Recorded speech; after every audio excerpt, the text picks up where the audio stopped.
Hello, let's move ahead. So first with the light purple paint, we are drawing a shape like this, and then with the help of the end of any cardboard you want, just color it with dark purple or any color and give the effects like this. After that, using white paint, give some detailings to our flower. After that, using dark purple paint only, make some petals around it, and after that with green paint, draw the leaves of the flower and give details, and then dip the brush in purple color and give the details like this.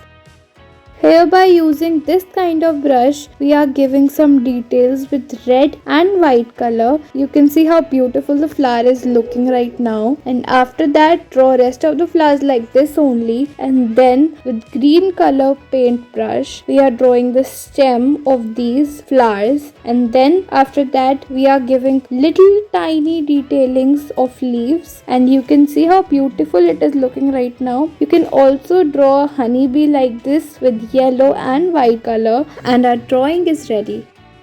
Next, we are drawing two dots with red color, and after that we are making a circle from that two dots, and then with the help of an earbud, just spreading the color as if it starts looking like a flower. Then after that, we are just giving some details to the flowers by this red color only, you can see in the screen. And now with the black paint, just give details in the middle of the flower and see how beautiful it is looking. Just you need to make the stem and our drawing is ready.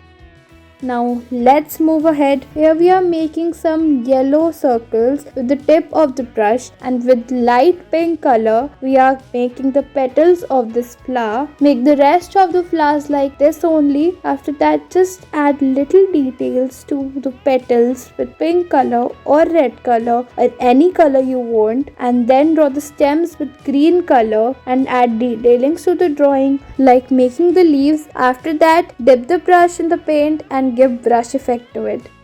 Next, here we are making circles with white color, and then with a thin brush giving the details to its petal like this. After that, draw the rest of the flower by same technique only, and then by using dark brown paint or black paint, any paint you want, we are giving details to the stem and the covering of these flowers. Complete the rest of the flowers with like this only. Afterwards, take any shade of green, light or dark, just give details to the stem by drawing some leaves around it. Do this to all the flowers and you're good to go. Your beautiful white and brown flower painting is ready. Thank you for watching. Bye.